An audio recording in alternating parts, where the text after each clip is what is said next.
Voilà, maintenant j'ai pris mon petit café, j'ai posé ce matin. Il est temps d'avoir une nouvelle coupe, hein. Il faut être frais pour l'été, je pars bientôt en vacances. Let's go.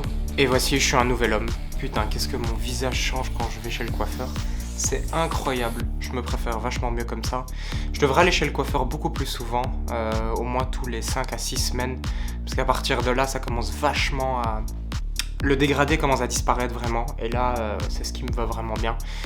Donc voilà, une bonne chose de faite déjà ce matin. J'ai pas encore mangé, donc je crève de faim. Je vais aller faire mon porridge. Je vous montre ça en 5 secondes 30. Ah, c'est vraiment une question d'angle, hein, parce que j'ai pas des gros bras.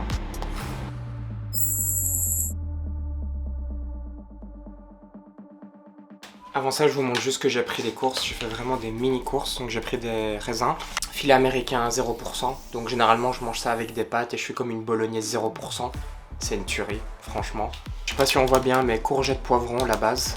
Et j'ai pris des tomates en conserve, des datterini. Donc elles sont un peu plus ovales comme ça. On en vient au sujet de la vidéo. Est-ce que vous devez faire des cheat days? Donc je parle bien des cheat days. Donc ça veut dire des journées où vous allez complètement sortir du plan habituel.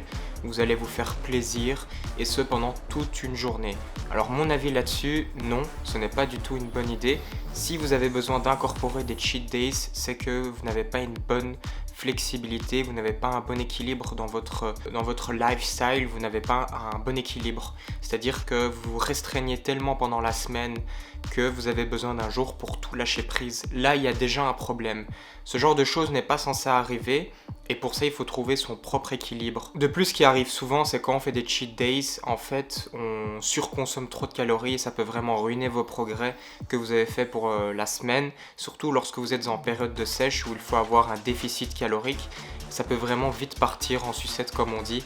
C'est facile de pouvoir consommer des 4-5 000 calories sur la journée, réduire la vitesse à laquelle vous perdez du gras et vous frustrer par la suite. Donc en fait vous allez manger, vous allez vous déglinguer l'estomac et par après vous allez sentir une certaine frustration de ne pas avoir des résultats.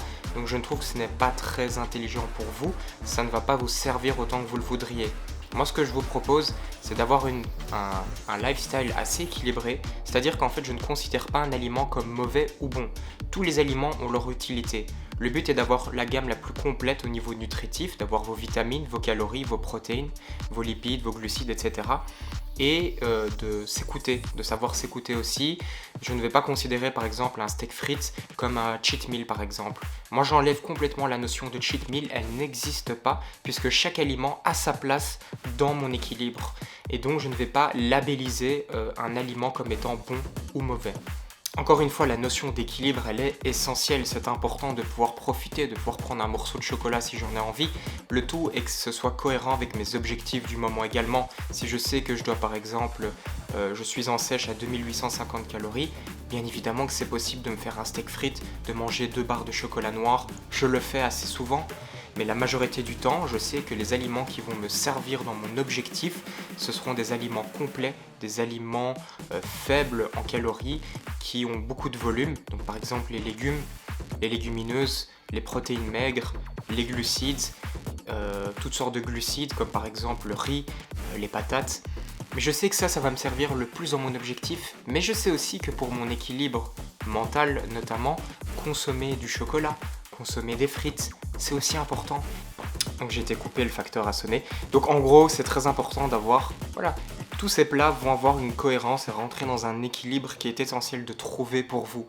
Il n'y a pas de recette magique, il n'y a pas une formule qu'il faut suivre en mode tous les samedis c'est cheat meal ou c'est cheat day.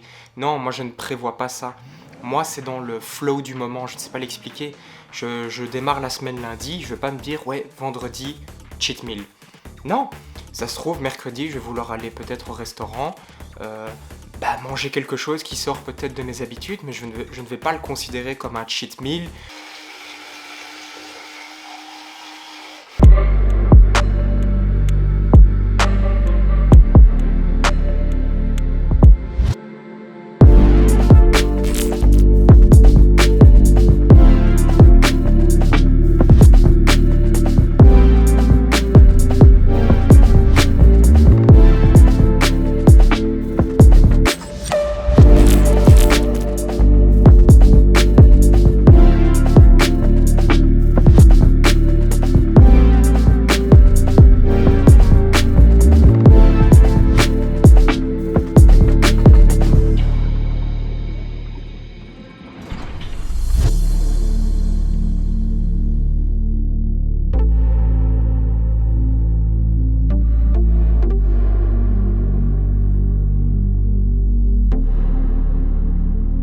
Voilà, entraînement terminé. L'entraînement était excellent. Franchement, j'ai des bonnes sensations pour le moment au niveau de l'entraînement, de la fatigue, des performances.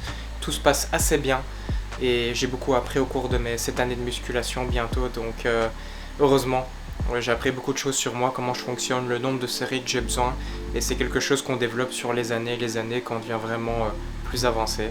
Donc ça commence à payer. Je vous montre mon post-workout, il est pas mal. Donc on est en pleine cuisson. Hop.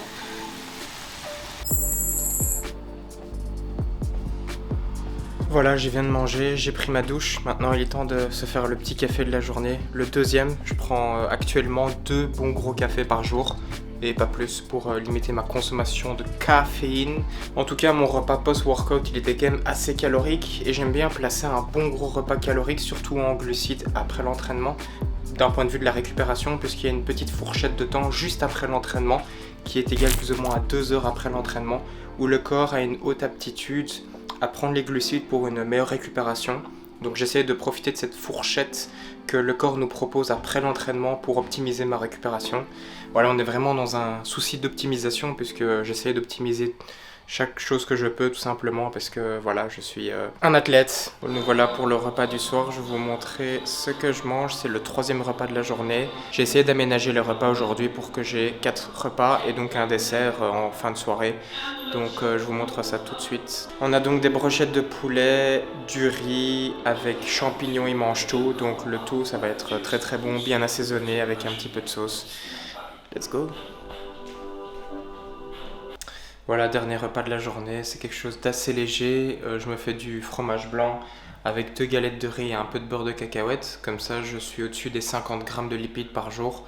C'est quand même une limite qu'il faut essayer de dépasser parce que sinon on peut avoir quand même quelques petits soucis.